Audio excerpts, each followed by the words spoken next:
예,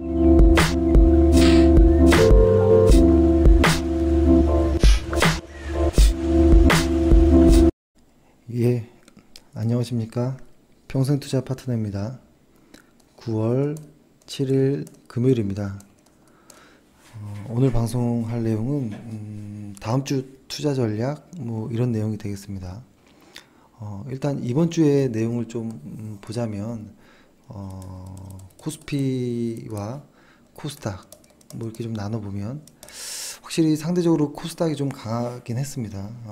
이러한 모습들이 양시장 둘 다 지난주부터 어떤 그 환율이 좀 안정되면서 외국인들이 좀 돌아왔습니다. 그래서 외국인들이 코스피는 좀 매수를 했고 코스닥 역시도 좀 매수를 한 상황이었고 기관 투자자들은 코스피를 오히려 매도를 많이 했었고 코스닥은 매수를 했었거든요. 그래서 확실히 코스피보다는 코스닥이 좀 강한 이런 모습이었는데요.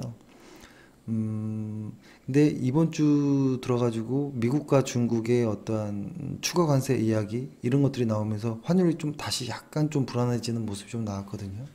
거기에 이제 모건스탠리에서 반도체 섹터 부진이라는 이야기를 했었고 마이크론이 어젯밤에 10% 정도 하락을 했잖아요.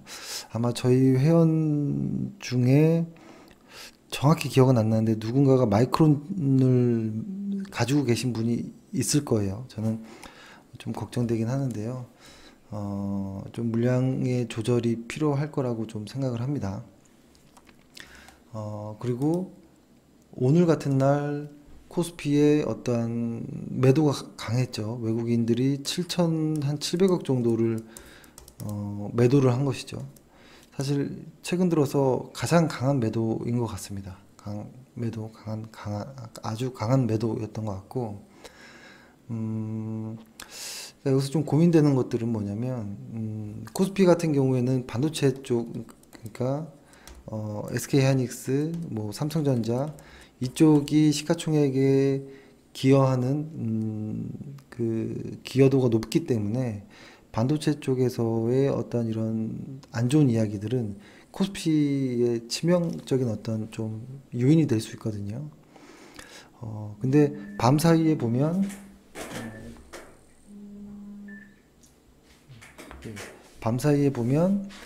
마이크론이 10% 정도 하락한 거에 비해 삼성전자 2%대, SK하이닉스 3%대 하락은 좀 덜 한 것 같긴 합니다. 근데 그것은 사실 쭉 빠져왔기 때문에 그런 것일 수도 있겠다라는 일단 생각은 하는데요.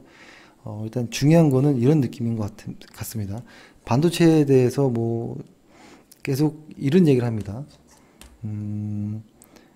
두 가지 이야기를 하는데 계속 최대 실적이 나온다라는 이야기를 하는 쪽도 있고, 그리고 지금은 어떤 초호황이었던 반도체 시장이 지금 이제는 호황의 시대로 이게 격화된 것, 이런 이야기. 그러니까 저도 이쪽에 공감을 하는데요. 과거에 반도체 성장률이 이렇게 갔다면 지금 약간 둔화된 모습이 확실히 보이거든요. 그러면은 이 관련한 업종과 주가들은 이렇게 쭉쭉 올라갔던 애들이 하락하게 되어 있거든요. 이 성장률이 둔화되는 것만으로도. 다만 이 둔화에 초기 때는 하락을 해도 어느 정도 반등하는 이런 모습들은 추후에도 계속 좀 나올 것 같다라는 일단 생각은 하는데요. 결론은 일단은 성장률이 둔화된 거는 맞다라는 것이고, 그것은 작년 겨울부터 시작된 이야기였습니다. 벌써 한 7, 8개월 전의 이야기입니다. 그렇죠? 근데 삼성전자의 어떤 주가의 모습을 봐도 그렇긴 하죠, 사실. 볼까요? 삼성전자를 봐도 작년 이때부터 해서 사실 많이 빠진 거예요. 근데 뭐라고 할까요? 많이 빠졌는데도 뭔가 계속 좋은 이야기가 많아요. 조금 별로입니다. 그런 부분에 대해서는. 그러니까 뭐라고 할까요? 그 다음에 이제 코스닥은 좀 상대적으로 강하긴 하였지만 상당히 변동성이 좀 크긴 했습니다. 코스닥에서의 반등의 이유라고 한다면 바이오 섹터 쪽에서의 어떤 반등이 좀 있었죠. 코스닥 바이오 쪽에서의 어떤 반등인데 여기서는 상당히 이제 흔히 말하는 옥석 가리기가 필요한 것 같아요. 그 신약 개발이나 이런 쪽을 말하는 게 아니고요. 꾸준히 돈을 버는 그런 회사들의 관심을 가져야 되는 부분이 충분히 있는 것 같고, 뭐 종목으로 한번 얘기를 해본다면 신약 개발주 뭐 이런 것이 아니라 오히려 우리가 흔히 아는 회사들 있잖아요. 뭐 대웅제약이라든지 뭐 셀트리온이라든지 한미약품, 뭐 JW 생명과 뭐 이런 애들이 오히려 이런 쪽으로 차라리 관심 가져야 될 때가 아닌가라는 생각을 합니다.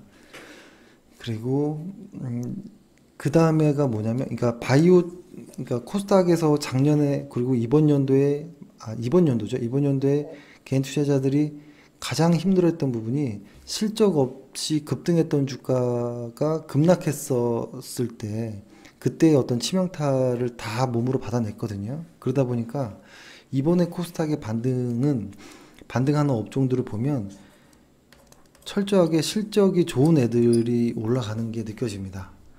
2차 전지가 그렇고, 5G 쪽도 그렇고, 엔터 관련 애들도 그렇습니다. 근데 이쪽은 좀 중장기적으로도 꾸준히 봐야 될 쪽이라고 좀 말씀드린 것 같긴 한데요.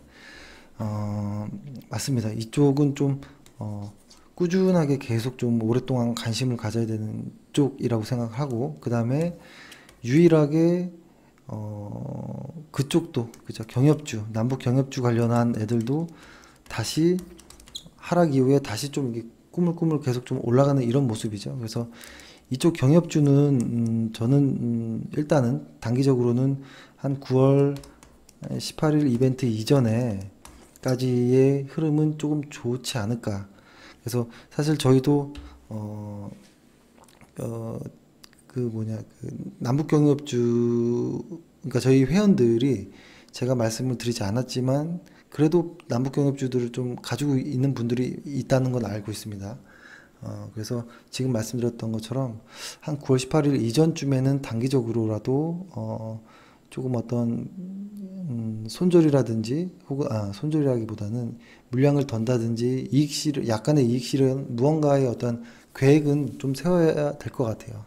이게 꾸준하게 안전하게 우상향하는 이런 건 아니잖아요. 변동성이 상당히 크기 때문에 조심할 필요는 있다라는 생각은 합니다. 그리고 오전 시황에서도 살짝 언급했던 내용이긴 한데 이런 겁니다. 어젯밤에 기술주들의 하락이 좀 있었죠. 기술주들의 하락이 있어서 나스닥이라든지 뭐 필라델피아 반도체 지수가 상당히 많이 좀 빠졌던 모습인데 이상하게 다우 지수는 아주 약하긴 해도 상승 마감으로 끝났거든요. 그리고 다우나 S&P나 사실 나스닥까지도 긴 흐름으로 보면 무역 분쟁과 사실 무관하게 좀 움직인 부분이 있어요. 무역 분쟁과 무관하게 움직인 사실이 있고 오히려 지금 상해종합지수는 한 0.4% 정도 상승 마감하고 있는데요. 이게 어떤 의미일까 좀 고민이 되더라고요. 기술주는 왜 빠졌지에 대한 고민도 하나 있고 무역 분쟁에 관련한 이슈가 이번 주에 좀 나올 것인데 시장에서는 생각보다 그 당사자들 미국과 중국은 하루 이틀 정도의 어떤 걸로만 보면 생각보다 좀 무덤덤한 이런 모습이에요. 그것이 혹시 시장에서 이미 다 선반영한 것인가 라는 생각까지도 들고요. 이런 생각을 합니다. 그러니까 특히 이제 어제 같은 날 나스닥은 하락했지만 다우가 상승 마감한 이런 부분에서 이런 생각을 하는데요. 관세 부과에 대해서 뭐 한 세 종류겠죠. 실제로 25%를 추가 관세 하든지 혹은 이것을 쪼개서 부과를 한다든지 혹은 미룬다든지 미룰지 이에 대한 이 방식일 텐데 사실 준비된 악재 어떤 이런 것들은 실제로 악재가 지속됐던 경우가 많지는 않았던 것 같아요. 모두 다 지금 긴장하고 있는 이런 상황에서 이것이 시작점으로 해서 급격하게 내려가는 경우는 과거에는 많지 않았거든요. 일단 그렇다고 이번에도 꼭 그럴 것이다 라는 건 아니지만 일단 시장에서 모두들 긴장하고 있는 건 맞는 것 같아요. 그래서 악재로서 조금 약하게 영향을 주지 않을까라는 이런 생각을 하나 했고, 그 다음에 그러니까 시장에서는 이쪽에 대한 고민을 많이 이쪽에 대한 어떤 선반영을 좀 하고 있다라는 생각. 근데 만약에 시장이 이것이 아니라 요 둘 중에 하나 정도로 어떤 결과가 나오면 오히려 시장은 반등할 어떤 부분이 있을 수도 있겠다라는 생각을 하는데요. 이게 사실 좀 지겹습니다. 지금 트럼프 발 관련해서 이런저런 이야기들이 많이 나오는데, 사실 트럼프 관련해서 발 뉴스를 좀 보면 이게 정치 뉴스든 최근에 경제 뉴스든 국내 뉴스를 보면 사실 보기 싫을 정도로 헛발질을 좀 하는 것 같아요. 그러니까 최근에 이 어떤 뭐라고 할까요? 저도 제 그 후배에게 모 신문 기자인데요. 그 후배에게 들었던 말 중에 충격적인 말이 있었어요. 그 예전에는 자기가 이제 그 동생도 그래도 좀 오래 일했으니까 좀 이제는 좀 어느 정도 회사에서 어깨는 피고 다니는 정도 위치인데 이런 얘기를 하더라고요. 예전에는 정확한 사실관계만을 좀 이렇게 써주는 것이 신문 기사를 잘 쓰는 거라고 생각했는데 이제는 뭐라고 할까요? 뭐 계몽 혹은 교화 뭐 이런 식으로 글을 쓰는 것이 잘 쓰는 거다라고 이야기를 제 앞에서 하는 거를 저는 실제로 들었는데요. 그러니까 약간의 그런 뉘앙스를 받았어요. 위에서 좀 아래로 바라보는 느낌.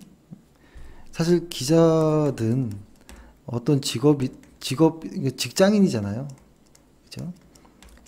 직장인일 뿐인 것이고 자기가 맡은 일을 그냥 하는 것인데 약간 뭔가 좀 이렇게 어깨에 힘이 들어간 이런 모습을 좀 본 것 같은 느낌.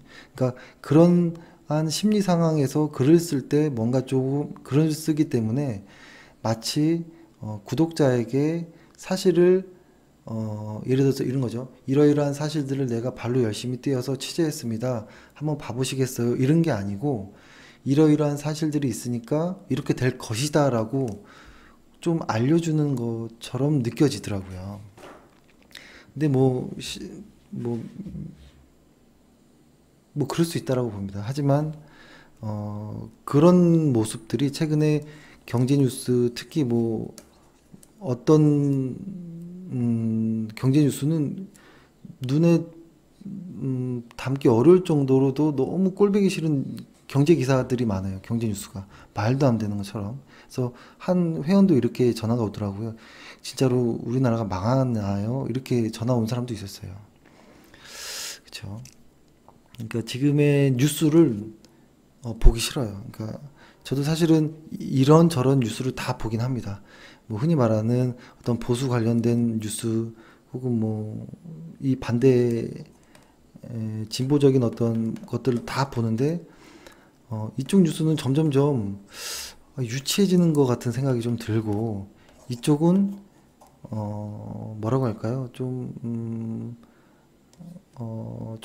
뭐라고 하죠? 그러니까 너무 양반인 것 같은 이런 양반처럼 행동하는 이런 모습들이 좀 보이더라고요. 근데 확실히 최근에 뉴스를 봤을 때는 누가 의도했건 의도하지 않았건 확실히 정치 관련해서 혐오하게끔 상황을 만드는 것 같아요. 그러니까 흔히 뭐 보수든 진보든 뭐 그 가운데에 어떤 중도든 제가 이런 말을 왜 하는지 모르겠지만 이쪽이 너무 달리니까 이쪽은 얌전 빼고 있고 그러다 보니까 저 같은 이런 사람들은 아이 니네 둘 다 별로야라고 하면서 에이 니네들 다 싫어 이젠 꼴도 보기 싫어 이런 상황을 누군가는 원하는지 모르겠지만 지금은 확실히 그런 상황으로 가고 있는 상황인데 그럴 거면 한쪽에서만 해야 되는데 경제 뉴스에도 이런 쪽의 이야기들이 너무 많이 나오니까 볼 뉴스가 없어요. 요즘에는 아예. 그리고 증권 방송을 틀면 뭐 계속 단타만 하고 오늘 그러니까 단타란 거 이런 거죠. 어떤 종목 이야기를 하면 무조건 똑같아요. 어떤 종목이 이렇게 가잖아요. 이렇게 가면 이 현재 위치라고 하면 무조건 전고점 되면 물량 조절하래요. 무조건. 어떤 주식 방송이든 간에 보면 대부분 다 그래요. 이 전고점이 무슨 의미가 있을까요? 그죠? 무조건, 혹은 이 전저점의 근처에 오면 무조건 다 팔으래요. 그러니까 이 사람들의 패턴은 전부 다 이 하나의 파동, 이 작은 소파동 안에서만 늘 봐서 그런 건지, 매일매일 방송해야 되기 때문에 그런 건지 몰라도 갑자기 좀 너무 꼴보기 싫은 부분들이 너무 많아졌습니다. 제가 갑자기 왜 이렇게 이야기가 나왔는지 모르겠는데요.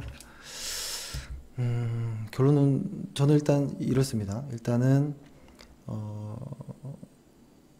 지수가 우선이라는 생각을 들고요. 지수가 움직이는 것만을 믿고 보자라는 것. 그러니까 최근에 점점점 미중 무역 분쟁이 격화되는데도 불구하고 미국 시장은 꾸준히 좀 꾸역꾸역 가는 모습. 당사자인 중국은 쭉 빠지다가 오히려 이제 조금 자리를 잡는 모습. 그리고 중간에 어중찌게 있던 애들 있죠. 뭐 니케이나 어떤 대만이나 뭐 이런 쪽 애들은 뭐 이런 모습들. 한국은 중국과 좀 비슷한 모습. 요 정도에서 요 끝자리에 있는 것 같아요. 그래서 일단 지수상으로 보면 무덤덤해진 건 맞는 것 같아요. 지수상으로는 지금 앞으로 일어날 어떤 일들이 나올지 모르겠지만 그래서 일단 이번 주가 좀 주시해야 되는 어떤 한 주가 되는 것 같긴 합니다. 그리고 코스피를 일단 좀 볼게요. 코스피를 보면 좀 여러 번 좀 설명을 했던 것 같아서 좀 말씀드리기 뭐하지만 일단 저희가 대략적으로는 한 이 정도 언저리 정도를 밴드를 설정해 놓고 이 정도 그러니까 저희가 요 언저리 때 이야기를 한 것 같은데요. 만약에 한 번에 치솟으면 여기까지 간다면 이 근처에서 조정을 받든지 혹은 그 전에 꺾이면 이 언저리에서 반등이 나와줘야 되는 것이 정상이지 않을까라는 이야기를 좀 드렸거든요. 그러니까 기대치인 거죠. 희망하는 것. 근데 일목균형표 상으로 보면 다음 주 수요일이나 혹은 뭐 목요일 정도 이 언저리에 반등을 예상하는 이런 모습도 좀 보이긴 하지만요. 그거는 아직 모르겠죠. 확실히 봐야겠죠.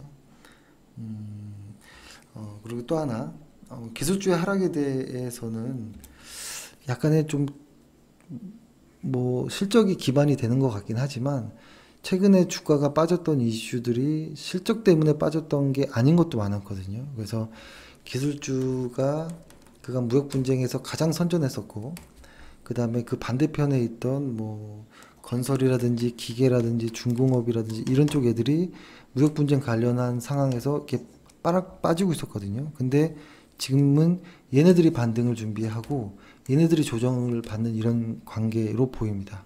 그러니까 즉 실적과 무관하게 그 변동성이 커진 부분이 조금 양 업종 간에 어떤 좀 축소되는 이런 느낌입니다.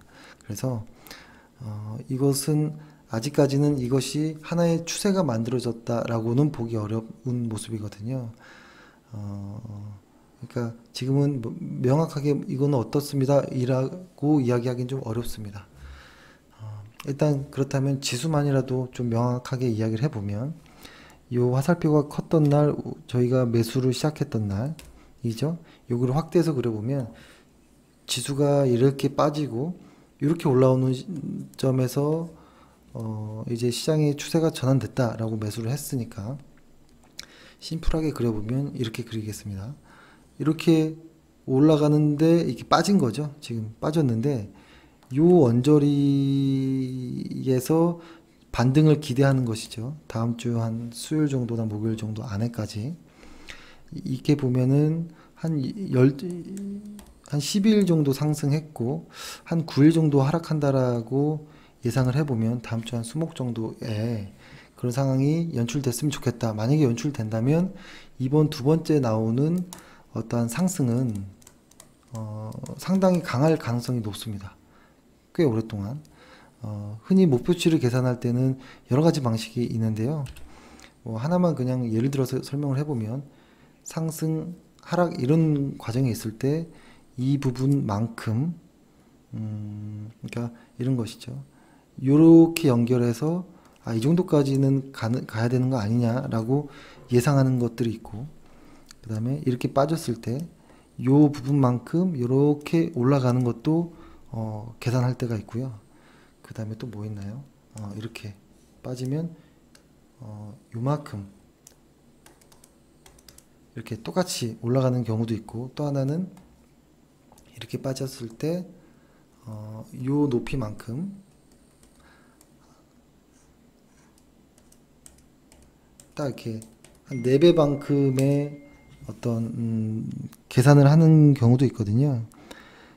근데 이것이 그냥 뭐라고 할까요? 이러한 어떤 목표 계산하는 것들이 어떤 아무 의미가 없을 때도 있습니다. 다만 우리가 중요한 것은 만약에 이번 이 언저리 경우에서 만약에 반등을 한다면 물량을 좀 늘리겠다라는 이 계획이라는 게 하나가 있고 만약에 올라가서 빠지고 여기서 반등을 한다면 물량을 늘린다라는 것이고 여기서 이 저점을 좀 하회하는 이런 약한 모습이 보이면 물량을 축소하는 이런 방식이라는 겁니다. 그러니까 드리고 싶은 말씀은 앞에 어떠한 상황을 미리 예측해 놓고 그 예측에 어떤 그 준비하는 것은 저는 괜찮다고 봐요. 대응을 미리 계획을 짜는 것. 하지만 그 계획에 올 때까지 기다리거나 이런 거는 좀 고집 부리는 건 좀 위험하다라는 생각이 들거든요. 그래서 일단은 첫 번째 상황과 이 두 번째 상황을 미리 예상은 해서 물량을 늘리든지 줄이든지의 계획을 이 반등 이후의 상황으로 조금 해보려고 합니다. 그러다 보니까 그 전까지는 딱히 우리가 할 것은 많지 않다인 것 같아요. 우리가 할 것은 좀 기다려주는 것 정도인 것 같거든요. 최근에 좋은 종목들이 많지 않아요. 그래서 관심 있게 봐야 될 종목들도 많이 줄었어요. 근데 시장까지 변동성이 많다 보니까 더 볼 게 없어요. 최근에 제가 이런 표현을 좀 하고 싶습니다. 그 뭐냐면 지금과 같은 상황 이게 뭐냐면 시장이 과거에 쭉 올라오다가 쭉쭉 빠지면서 이렇게 흔들리고 이것이 일로 갈지 이렇게 고민하는 이러한 상황에서는 누구나 알다시피 어떤 변동성이 상당히 커지잖아요. 이렇게 변동성이 커질 거라고 예상되는 곳들이 보통 이런 것이죠. 쭉 상승했던 놈이 하락을 준비할 때 변동성이 커지고 쭉 하락했던 놈들이 다시 반등을 준비할 때도 변동성이 커집니다.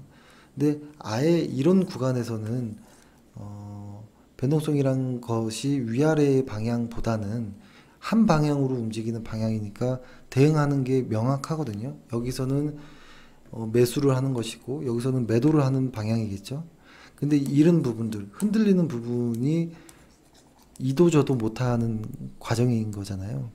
이럴 때는 그러니까 상승할 때는 물량 늘리는 건 맞고 하락할 때 당연히 물량 줄이는 건 맞겠지만 그렇죠. 이렇게 흔들리는 이러한 구간에서는 역시 이런 구간 역시도 물량을 줄이는 것이 맞습니다. 왜냐하면 여러 번 말씀드렸던 것 중에 뭐 기압 평균이라든지 산술 평균의 이야기를 했었잖아요.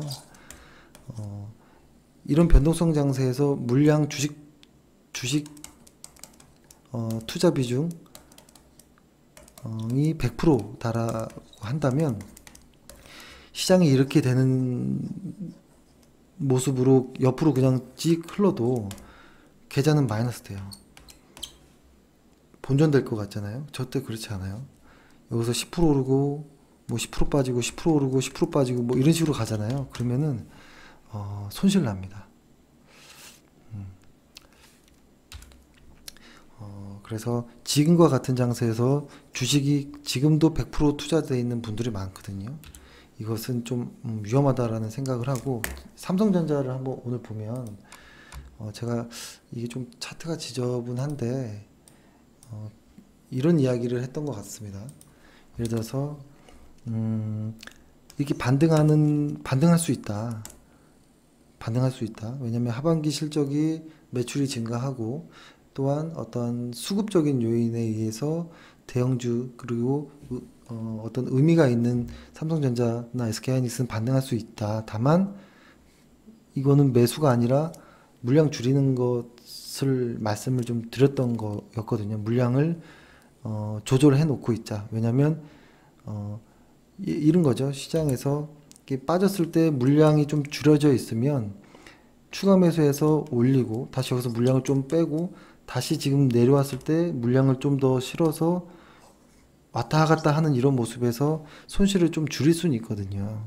그래서 물량을 좀 줄이자라는 어떤 이야기를 좀 들었던 것 같습니다. 제가 좀 재밌게 들었던 이야기 중에 하나가 이런 게 있었던 것 같아요. 권투 선수들이 그러니까 체격이 작은 선수들과 체격이 큰 선수들의 경기를 보면 KO가 많이 나오는 쪽이 이쪽입니다. 등치가 큰 사람들. 이게 왜 그러냐면 체격이 작은 사람들보다 체격이 큰 사람들이 힘도 조금 더 셀 것이고, 그죠? 그러니까 힘도 세지고 뭐 그러면서 KO가 더 많이 나온다라는 소리가 뭐냐면, 그러니까 맷집은 변하지 않는데요. 맷집은 사람이 몸이 작을 때나 몸이 커질 때나 맷집은 변하지 않는데 체격이 커지면서 체중이 커지면서 힘은 더 세지기 때문에 KO가 더 많이 나온다고 합니다. 이쪽 헤비급에서 이 주식 투자로 또 마찬가지인 것 같아요. 소액으로 할 때와 자산 그러니까 비중을 좀 늘렸을 때 많을 때 보면 깡통이 이쪽에서 많이 나와요. 보통 이쪽에서. 그러니까 저는 그 주식 비중이나 혹은 나의 한계치, 그러니까 내가 생각하기에 이거 너무 큰 돈이라고 느껴지는 그런 심리적인 부담이 있는 금액을 투자하는 사람들에게서 보통 한 번씩 큰 손실이 나올 때가 저는 그러한 이유인 것 같아요. 심리적으로 그러니까 투자 비중은 커졌는데 나의 맷집은 그대로인 거예요. 심리적인 훈련은 되어 있지 않았기 때문에. 그래서 지금 같은 상황에서 오히려 시장에서 떠나거나 포기하거나 상처 입거나 이런 경우가 많거든요. 이거 좀 조금 조심해야 된다. 그래서 드리고 싶은 말씀은 이런 변동성이 커지는 구간에서는 비중을 줄여놓자. 그리고 이런 것이죠.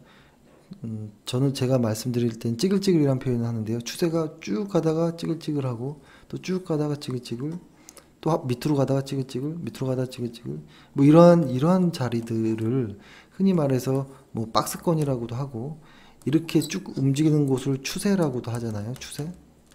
그랬을 때 이 추세가 명확하게 위로 정해졌든 아래로 정해졌든 확실할 때는 비중을 확실하게 할 수 있는데, 이렇게 변동성 장세, 이런 박스권 장세에는 비중을 많이 실으면 그냥 손해입니다. 손해. 그래서 지금이 딱 그런 모습입니다. 아직은 추세가 명확하게 정해져 있지 않기 때문에 물량을 많이 늘리지 마시기 바랍니다. 그리고 하나 마지막으로 말씀드리고 이제 끝낼게요.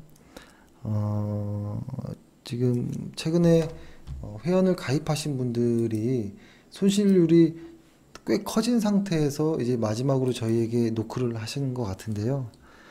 왜 이렇게 손실이 커졌냐라고 보거든요, 저는. 그리고 왜 우리 회사에 이렇게 큰 돈을 내고서 가입을 하느냐, 이런 것도 물어봅니다. 근데 손실 났던 이유 중에 가장 하나가 이런 거였던 것 같아요. 일단은 사람을 일단 욕심이 있었던 뭐 이런 것들도 있는데요. 보통 뭐 이랬대요. 누군가가 이렇게만 하면 한 달에 20% 30%씩 수익을 내준다라고 했다는 거예요. 그래서 이게 뭔가요? 해서 이렇게 들어보면 말도 안 되는 이런 뭐 이런 것들이 많거든요. 뭐 심지어 어떤 프로그램을 준대요. 혹은 뭐 USB를 주면 그것만 있으면 매달 수익이 난대요. 상식적으로 그게 가능한가요? 그게 있으면 저희가 샀죠. 저희만 샀을까요? 외국의 다른 어떠한 투자자들이 안 샀을까요? 그건 아니잖아요. 그렇죠? 그러니까 이렇게 구별하면 돼요. 그러니까 뭐라고 할까요? 저는 뭐 이렇게 사기친다라는 표현은 좀 쓰고 싶진 않지만, 그러니까 이 사람이 자기가 하는 것에 어떤 확신을 갖고 있는 사람들이 있어요. 근데 그 확신이 나중에 변경될 수 있다라는 것을 모르고 하는 소리인지, 그러니까 자기가 알고 있는 게 틀릴 수도 있다라는 것을 모르는지, 아니면 알고서도 그렇게 확신 있는 척해서 영업을 하는 건지 모르겠지만, 이렇게 하는 사람들의 이야기는 조심해야 돼요. 이것만 알면 된다라고 이야기하는 사람들이 있어요. 뭐 이것만 알면 된다. 이것만 알면 저점에서 사서 고점에서 팔 수 있다. 뭐 이것만 알면 한 달에 20% 수익 낸다. 이 전형적인 장사꾼인 거예요. 이것은. 근데 보통 서로 좋아야 되잖아요. 사는 사람과 파는 사람 이 둘이 전부 다 플러스가 되는 구조가 돼야 되는데 이런 사람들은 그렇지 않아요. 파는 사람만 돈 법니다. 이런 거는. 그러니까 이것만 알면 된다라는 게 없어요. 이런 거는. 그래서 최소 이렇게 말하는 사람은 조금 괜찮을 수도 있겠다라는 생각을 해요. 뭐냐면 최소한 이 정도는 알아야 된다라고 얘기하는 이런 거는 좀 귀담아 들을 필요 있다고 봐요. 그러니까 주식시장에 아주 수많은 것들이 있지만 최소한 리스크를 감내하기 위해서는 이 정도는 알고 있어야 되는 거 아닙니까? 라고 좀 조심스럽게 이야기하는 사람들이 있다면 조금 더 이야기를 들어볼 필요는 있다고 봐요. 근데 딴 거 다 필요 없고 이것만 알면 됩니다. 이렇게 얘기하는 거는 그냥 누가 봐도 상식적으로 좀 그렇습니다. 근데 보통 여기에 많이 마음고생하고서 계좌가 많이 손실 나고 뭐 그런 경우를 많이 봐서, 그러니까 이야기를 다 들어보니까 결론은 이거였던 것 같아요. 그 사람이 하는 말이 이것만 알면 주식 뭐 쉬워요 뭐 이렇게 얘기했다. 근데 그런 게 어디 있습니까? 주식이 얼마나 어렵습니까? 그죠? 이것만 알면 된다라면 그 얘기하는 것을 사실 저도 알고 있거든요. 근데 저는 안 되더라고요. 그것도 알고 있는데 그런 건 없고요. 최소한 뭐 이런 거죠. 예를 들어서 최소한 이것만 알면 된다라고 했을 때 뭐 몇 가지가 있겠죠. 내가 정해놓은 어떤 기준 아래에 오는 것은 내가 매매하지 않겠다. 그 기준 중에는 이런 게 있겠죠. 뭐 코스닥의 어떤 상장 폐지 조건에 해당하는 종목들은 내가 매매하지 않겠다 라고 생각한다면 코스닥 상장 폐지 조건에 대한 것을 확인해 보면 되겠죠.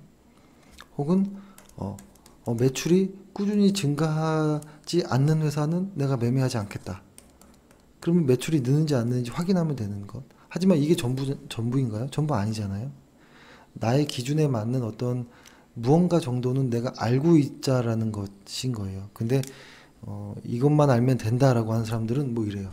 MACD가 돌아 나갈 때 거래량이 나오고 그러다가 갑자기 거래량이 빵 터지다가 좀 이렇게 가는데 거래량이 잔잔히 죽으면 세력들이 뭐 이것을 뭐 하는 거예요 하면서 또 이러다가 거래량 팍 하면서 또 음봉으로 그 다음날 나오면 이 음봉 수급상 논리가 맞지 않으니 아마 음봉에서 거래해야 하면 돌아 올라갈 겁니다. 뭐 이런 사람들이 있어요. 그리고 말도 안 되게 금요일장은 매도하지 마세요. 월요일날 갭 상승할 때 매도하십시오. 이런 것들. 이거 다 말도 안 되는 소리예요. 이런 거 없어요. 장담할 수 있습니다.